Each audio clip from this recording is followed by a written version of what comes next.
นะโมตัสสะภะคะวะโตอะระหะโตสัมมาสัมพุทธัสสะนะโมตัสสะภะคะวะโตอะระหะโตสัมมาสัมพุทธัสสะนะโมตัสสะภะคะวะโตอะระหะโตสัมมาสัมพุทธัสสะพุทธังธัมมังสังฆังนามัสสามิ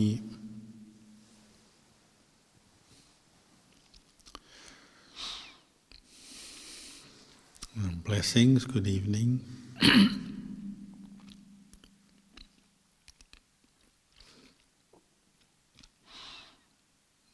When I used to live in Thailand,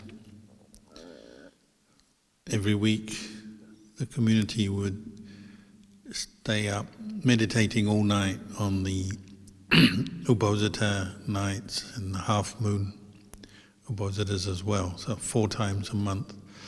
Some monks would practice staying up meditating all night more than once a week, but the whole community did it. That's the Sangha, monks, nuns, laymen living in the monastery, and any visitors who came to the monastery. When I first arrived in Thailand, this was a new practice to me, and the day after the first all-night meditation session I joined, I asked one of the monks who was working very hard the next day, I said, you were up meditating all night, you didn't sleep, then you went on alms round, came back, had the meal, now you're working. He didn't rest the whole day, he's working. I said, how do you do that? I was curious, and because I wanted to become a monk, I wanted to know if he had any tips or trade secret. He just said, you just need saddha, faith. If you have faith, confidence in Buddha, Dhamma, Sangha, confidence in Ajahn, confidence in the practice, the way of practice, then you can do it. As long as you're not, ill or physically handicapped in some way, you can do it. But you need to have the right faith, saddha. So that was a very useful early teaching I got, because it made me think, saddha, what you have faith in, what you believe in, what you give importance to or value to, is very important for generating your effort and your energy in the practice. Later on, I went to start helping to nurse and look after Ajahn Chah, the teacher. As soon as I was allowed to, I would go over there, and I learnt Thai the first year or two while I was in Thailand, so then I could communicate with the other monks and join in the team of monks who used to look after Ajahn Chah. And again, I saw that what motivated the monks was this deep faith and respect, and you could say love as well, for Ajahn Chah. It's kind of this invisible energy that kept them going, because looking after Ajahn Chah was quite tiring. But nobody complained, and everyone seemed to be happy to just keep going, sometimes all day, all night too, again, for long hours. I understood more than this faith that you get partly from the Buddha, but partly from the teacher. It really can energize you and help you set aside doubts and concerns about, feeling tired maybe. Helps you to set aside distractions, the thought that you might want to do something else, and brings up many good qualities. It's like the fertile ground for many other good qualities. And the more I practiced, I also experienced the same faith for myself, and even got to the point where I realized what another monk said one time when we were looking after Ajahn Chah. He quietly said to me one night, this was in the middle of the night because we were working night shifts, so we'd stay up all night caring for Ajahn Chah. And he said to me, his faith was so strong and his respect for Ajahn Chah was so strong, he would happily give his life for the teacher. If he could exchange his life for Ajahn Chah, or just exchange his body maybe, and give Ajahn Chah a young body, strong, healthy body, exchange it for Ajahn Chah's very old, weak, frail body, he would. He said he's really willing to sacrifice his life for the teacher. Faith can do that. If you have strong faith in a person, you may even be willing to sacrifice your life for that person. But that also brought up the thought of, you've got to have the faith in the right person if you're going to feel like that. Because, of course, through history, sometimes people do have strong faith, but in the wrong person, or in the wrong ideal, the wrong thing, even to the point where they're willing to sacrifice their life for a cult leader or political leader or somebody who somehow inspires people. Sometimes people will lay their life down for that person, but they may not yet be very pure, wise, good person even. They may be totally deluded, perhaps. It happens. So thinking about that, then it made me think, what did the Buddha say? Well, the Buddha said faith or sattha has to always be balanced by panya, wisdom. The technical term in Pali is jnana sampayut. Jnana means knowledge, insight, knowledge. Sampayut means arising with, together with. So faith is a quality of mind, it's a mental state. It's not a person, a being, it's not something that's permanent either. It can arise, pass away. But it also, to be faith that is a factor that leads towards enlightenment, as the Buddha described, has to be accompanied by jnana, by panya, wisdom, insight. That's the safety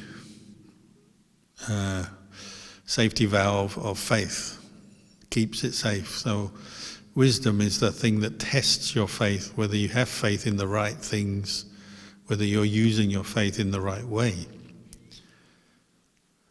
And this is how the Buddha taught. He didn't teach us to have blind faith or foolish faith. He didn't teach us to have faith in foolish things or to use faith foolishly. He encouraged us to see the role of faith and understand that, but to also put the things that we believe in, follow to the test all the time. So number one, his teachings. And Ajahn Chah, similarly. Ajahn Chah encouraged the monks, the nuns, the laity to push themselves and really investigate the Dhamma and find out for themselves. Even though anyone who lived with Ajahn Chah generally became very inspired by him, you might say fond of him, developed great respect for him, he didn't encourage people to just blindly attach to him as a person. He discouraged that, and he'd often send monks miles away if they were getting too attached to him as a person. Or he'd sometimes do things unexpectedly that the monk with lots of faith but not so much wisdom might be surprised by. Maybe we have faith in a teacher, we have an ideal, how they should be. They have to be perfect, keep all the rules perfect, be perfectly mindful and do things in a certain way according to our ideal. And if the teacher knows that and he realizes that that person maybe has too much blind faith or attachment in the teacher, maybe the teacher will actually do something that doesn't quite fit with the ideal, just to wake them up a bit. Because we believe Ajahn Chah was an arahant, and he's beyond the world, beyond convention, beyond attachment. So perhaps he wasn't too worried by sometimes doing things a bit out of the ordinary or not in the way people were expecting. So whether it's the Buddha or Ajahn Chah or any other wise teacher, it would seem, they're always encouraging us not to attach to the person, the personality, the image, the outward form of the teacher, but more to the qualities that make the teacher a teacher, the qualities that make someone well practiced, that bring someone to be, we say, enlightened or fully awakened. It's the path and the qualities that you develop that are the important thing, not so much the person. And this is something you have to keep returning to as you practice Dhamma, because in a way we're lazy as human beings. We love to just cling to some idea that's good or a person that seems good and let them do the hard work. And Ajahn Chah certainly did that. I once had a vision in my meditation many years ago of Ajahn Chah walking along, dragging the entire forest behind him, a bit like Superman. I thought, what does the forest mean? It just means all his students, monks, nuns, laymen, laywomen. He was dragging the whole forest behind him, meaning he was leading the Sangha and laity with his wisdom and his good practice. Of course, if a teacher has that strength of wisdom, energy, purity, of morality, and so on, it is very easy just to hang on to their coattails, or we say onto their robe tails, as happened in the time with the Buddha with certain monks. You hang on to the robe of the monk and just let the monk do all the hard work, the teacher. So you get something from that, but you don't get enlightened. It's impossible. You can't get enlightened by someone else's practice. You may be inspired, energized, willing to follow, but you also have to practice for yourself. So Ajahn Chah didn't encourage his students just to believe what he said. He got them into situations where they could practice for themselves, like, say, meditating all night. He would encourage that, and he'd do it himself, and he'd set up a nice situation for his students to learn about themselves as they practice meditation all night long. So the first thing I learned was that I couldn't possibly sit meditation all night long because my legs hurt far too much. I could sit for 1 hour. So the very first time I meditated all night without rest, I had to walk the whole night, doing walking meditation. So by about 3 or 4 a.m. I was still walking after 6 hours. But I was walking more like a zombie out of a movie, just kind of clud, clud, clud, because I was very tired. But I did it, but it wasn't the greatest meditation, but at least I did it.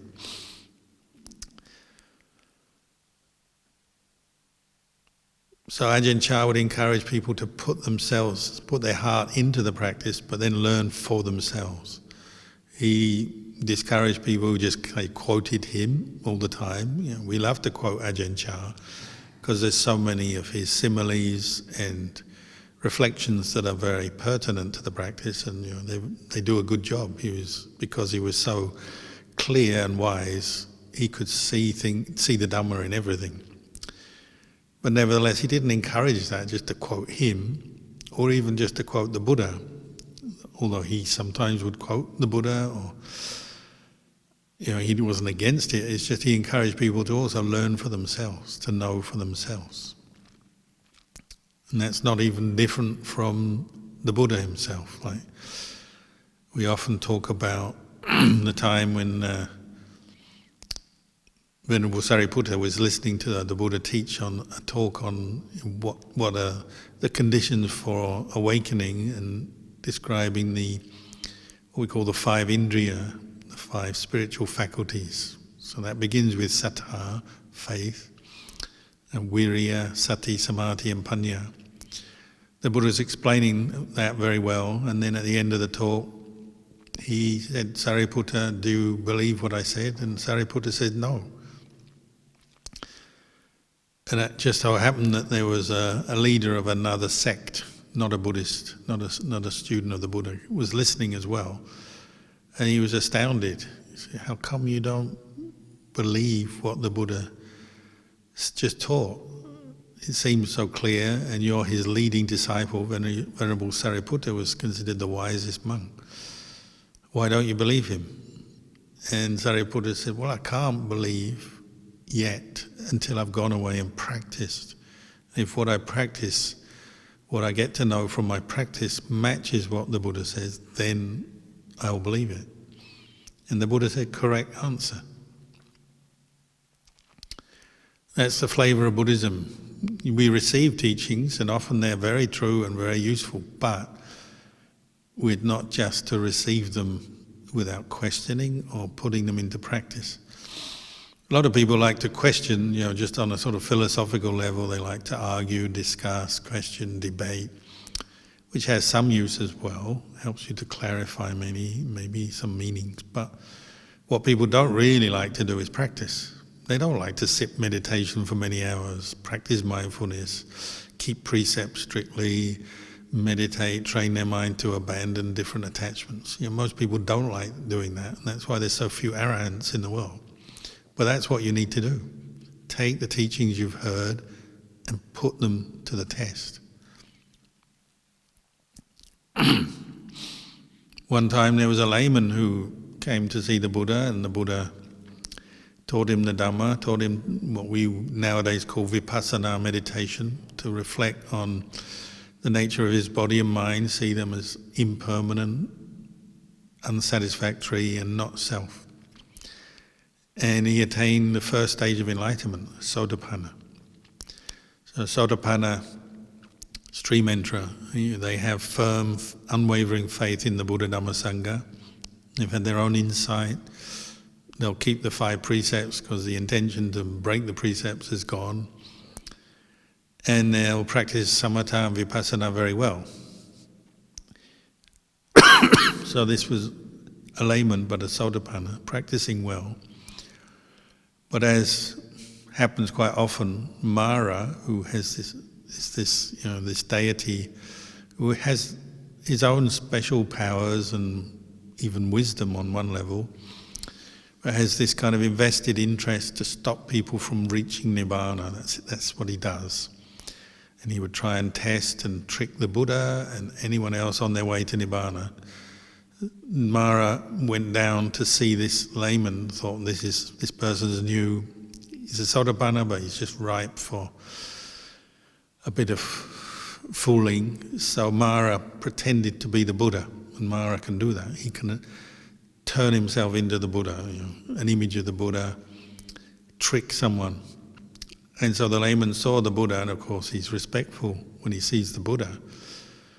But then the Buddha, who was actually Mara, said, what I told you last time was all wrong. Everything is not impermanent. There are some things that are permanent. There is a permanent self. That's what you should be aiming for in your practice. But because this man was a Sotapanna, his wisdom, his insight was very sharp, and his unshakable faith in Buddha, Dhamma, Sangha was balanced by wisdom. So he said, hold on, in his own way, I'm just paraphrasing and telling you. He said, hold on, this doesn't sound right. This guy, he looks like the Buddha, sounds like the Buddha, everything is right except for what he's teaching. Doesn't sound right.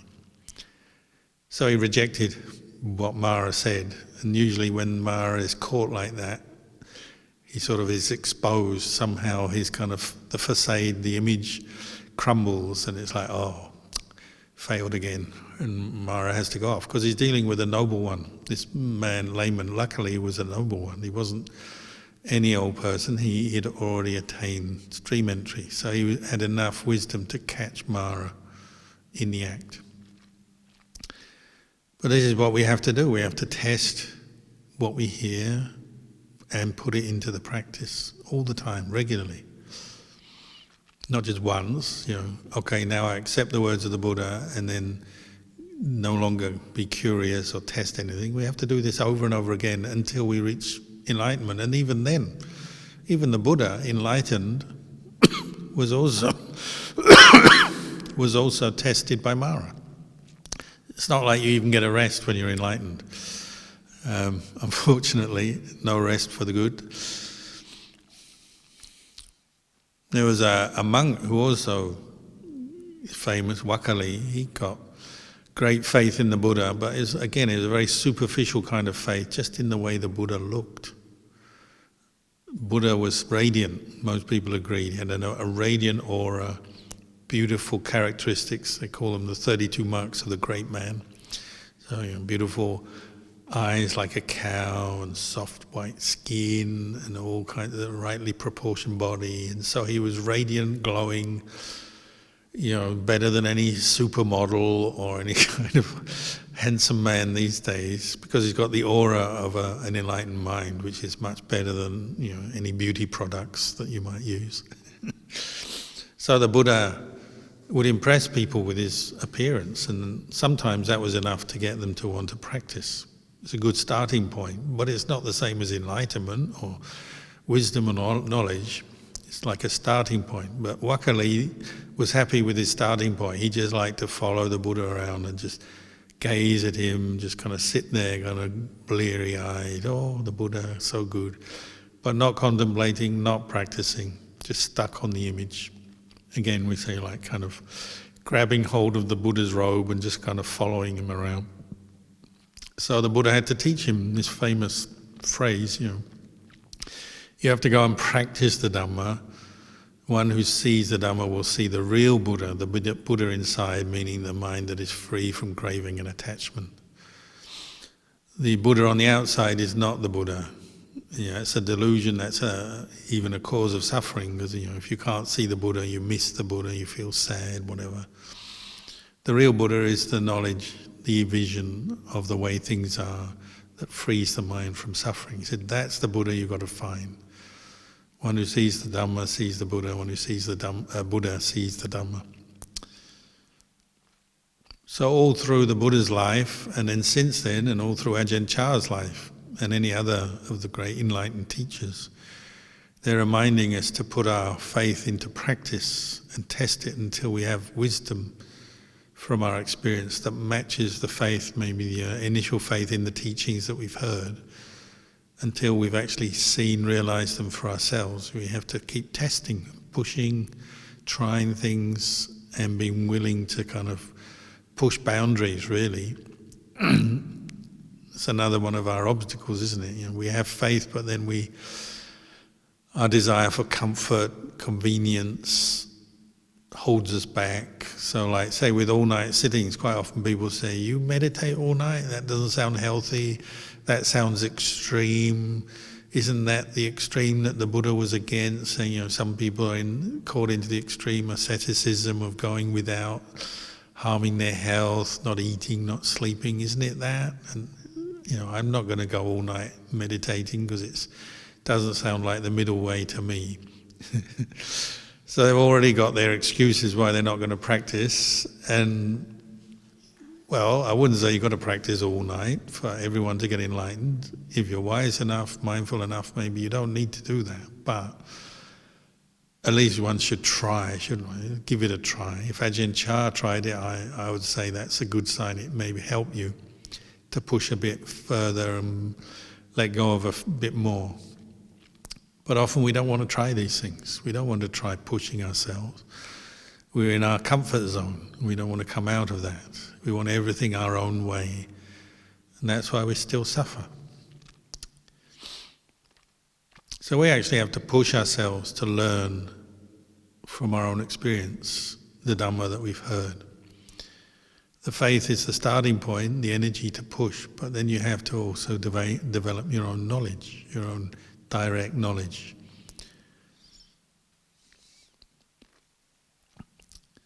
All through history, people have been attached to charismatic teachers, cult leaders, different religions, or even not religious people, just sort of political people or philosophers and so on. It's nothing new, but it can have disastrous consequences. So like, as we know, even in the time of the Buddha, when Angulimala had faith in his own teacher before he was Buddhist, and his teacher said, you have to kill 1,000 people to get enlightened, or words to that effect. And Angulimala was so strong in his faith, so determined to do what he was taught, do what he was told, that he went around killing everyone till he got to 999. And if the Buddha hadn't turned up at that point, he would have killed his mother as the 1000th person, and he would have made so much bad karma, it would have stopped him becoming an arahant in that life. But luckily the Buddha intervened to stop him with his last killing.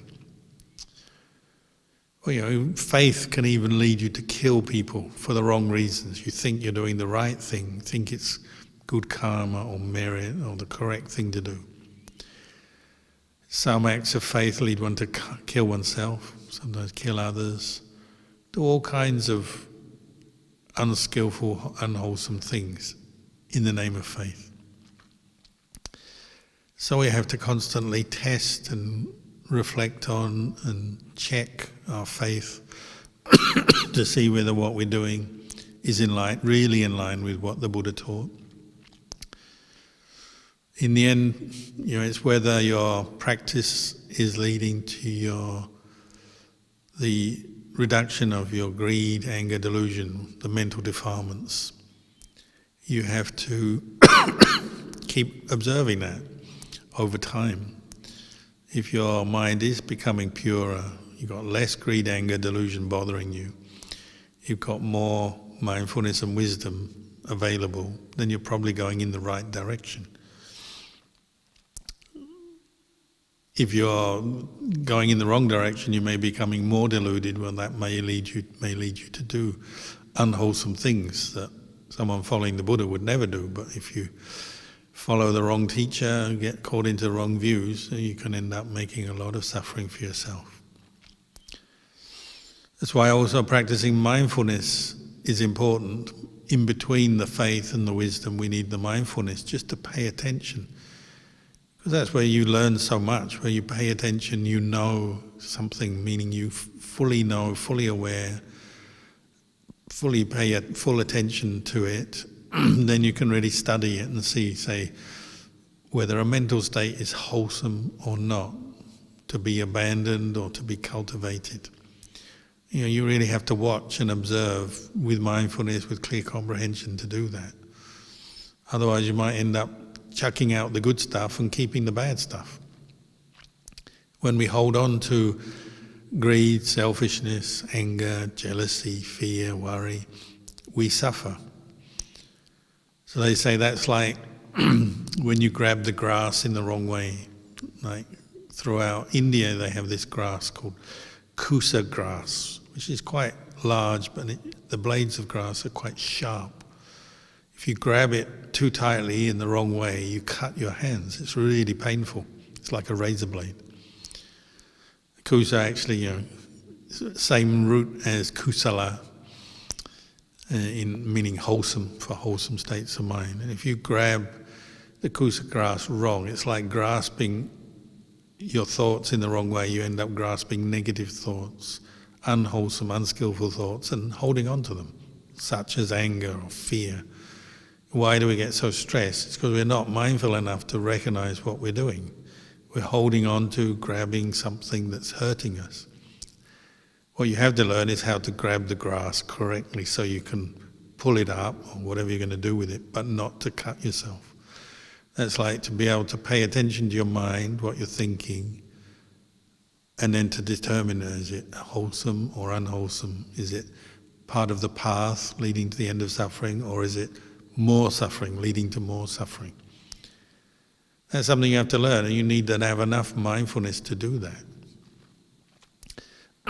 So all these different dhammas, these different qualities work together, don't they? You have faith, you need wisdom, but you need the mindfulness to balance, and to bring up the wisdom you need to be able to observe and learn from your experience. So many different dhammas, different good qualities of mind work together to both protect the mind and also to feed the mind, to bring up more wisdom and understanding, so your faith isn't foolish or directed in the wrong way or to the wrong person or the wrong activities. Nowadays there's a lot of talk about this because with as you're experiencing right now with the advent of the internet, social media, technology, people have access to lots of teachers, so they're always asking, which teacher should I follow? Who is the wise teacher? And it's very hard to know for sure just listening to a talk or reading a book or reading something online, watching something online. Yeah, it's a start, but sometimes what did the Buddha say is that you have to spend time with somebody, maybe a long time before you really get to know them. So we have to be a little bit careful of this habit, human habit, where we love to attach to the person, sometimes attach too much or without reflecting. So even monks, nuns can become like celebrity monks, nuns, and people run after them, but whether they're enlightened or not, or wise or not, is a different question. So don't just attach to the celebrity aspect of a person, but try to really consider what they're saying, how they live, learn how do they actually live and practice, what do they keep precepts, do they meditate, do they develop mindfulness, do their teachings make sense or not. But then go and put their teachings into practice, and then you get the final kind of idea. But even then, even if you meet an enlightened teacher, if they're wise, like Ajahn Chah and many other teachers I know, they'll push you away. They don't want you just to attach to the outward form of the teacher, the beautiful aura of the teacher. They want you to go away and practice. So it's actually something Ajahn Chah was always saying. He said, go away and practice. Go away and do more walking meditation, more sitting. He didn't want people kind of holding on to him, hanging around him, and doing things for him so much. He would encourage them to go away, especially if someone really had that kind of interest. He didn't want them to just sort of sit around him as a kind of a groupie or someone just clinging to him. He'd get them to go away. Doesn't mean to say you ignore the teacher or you give up on the teacher. It just means you learn not to be totally clinging to the teacher.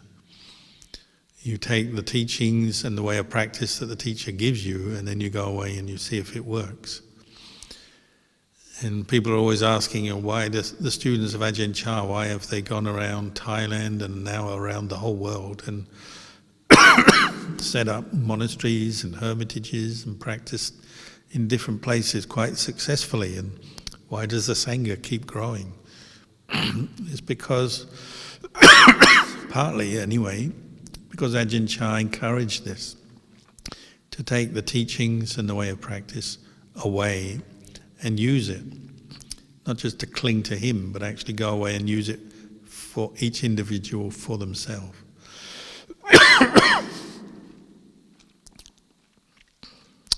And ultimately, the qualities of the Dhamma we call Pachatang.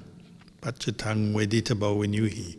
You probably remember that from evening chanting. It means the wise know for themselves. The words of the master, the teacher, are extremely beneficial. The gift of Dhamma is the greatest gift. But ultimately, we've got to internalize them. See for ourselves, see body is impermanent, thoughts and feelings and memories are impermanent, and what's impermanent is not self, not to be clung to as self. You don't really own your thoughts, you don't have to become your thoughts. You can know thought, but don't cling to it and become it, and so on. The wise know for themselves. So teachers can be a great benefit to the world, and we respect them, we emulate them, we love them, but don't cling so much that it actually blocks you from seeing your own mind or makes you do something foolish. So I've got a cough, so I'm going to stop the talk here, give you just these reflections on faith and teachers today. But afterwards, if anyone has any questions, feel free.